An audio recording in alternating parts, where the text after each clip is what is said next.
Bonjour, je me présente, je m'appelle Thibaut. Je suis là aujourd'hui pour vous présenter l'oral de mon CAP qui porte sur le concours des meilleurs apprentis de France auquel j'ai participé.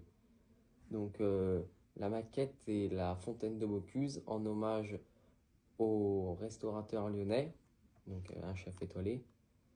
Donc c'est un hommage pour lui. Donc la fontaine est constituée de plusieurs parties, le socle, après le bassin, le pilier en briques et le mur constitué en partie basse de pierre de pays, de quelques rangs de moellons et d'une arase en béton. Donc plus précisément, le socle qui fait 11 cm d'épaisseur et que j'ai coffré, ferraillé puis coulé. Au centre, j'ai placé une réservation de 11 cm pour l'évacuation de l'eau.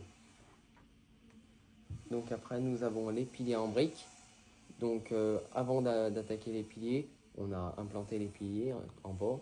Puis nous avons fabriqué des chaînages verticaux et puis coupé les briques au milieu pour après passer le chaînage au milieu. Donc sur les chaînages, on a mis les bouchons de sécurité pour éviter de se couper, de s'accrocher les yeux. Voilà. Donc les briques, enfin les piliers faisaient 22 cm d'épaisseur et ils ont été maçonnés au mortier bâtard, donc qui est constitué de chaux, de ciment blanc, de sable et d'eau. Voilà. Après nous avons le bassin. Donc le bassin qui a été coffré avec des contreplaqués cintrables que j'ai ferraillé puis coulé.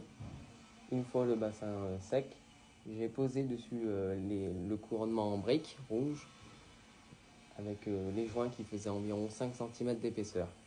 Sur la partie basse de la fontaine, tout autour, j'ai collé des plaquettes de parement avec de la colle à carrelage. Les briques devaient s'aligner avec les plaquettes devaient s'aligner avec les briques ainsi que les joints. Après nous avons donc le mur derrière la fontaine, donc en partie basse des pierres de pays. Sur le dessus on a une séparation en briques rouges pour l'assise des moellons.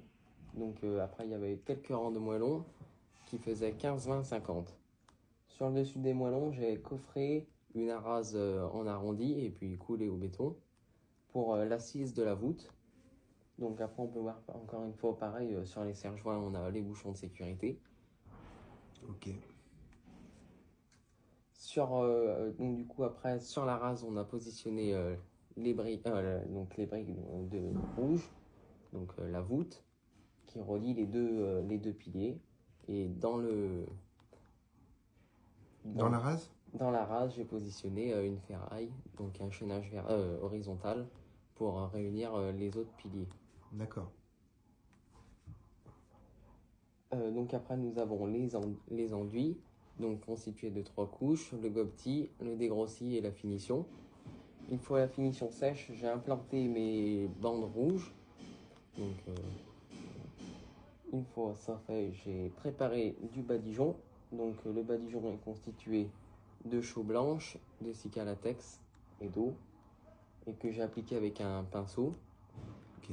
Donc une fois que le badigeon sec est sec, j'ai refait du badigeon, mais cette fois en rajoutant un colorant rouge pour les bandes. Donc les 3 bandes au centre devaient être de la même couleur que les briques. Ok. Voilà. Donc pour conclure, sur cette maquette, j'ai mis 114 heures pour la faire, environ 10 heures à côté pour faire le dessin technique et le rapport technique. Voilà. Donc après, ce que j'ai envie de dire, c'est que j'encourage tous les jeunes apprentis à participer à ce concours parce que c'est une belle expérience. Et je remercie mon formateur, Rémi Fusaro, pour m'avoir aidé et me Merci donner beaucoup. quelques astuces. Voilà. Merci beaucoup, Thibaut. Merci. Merci.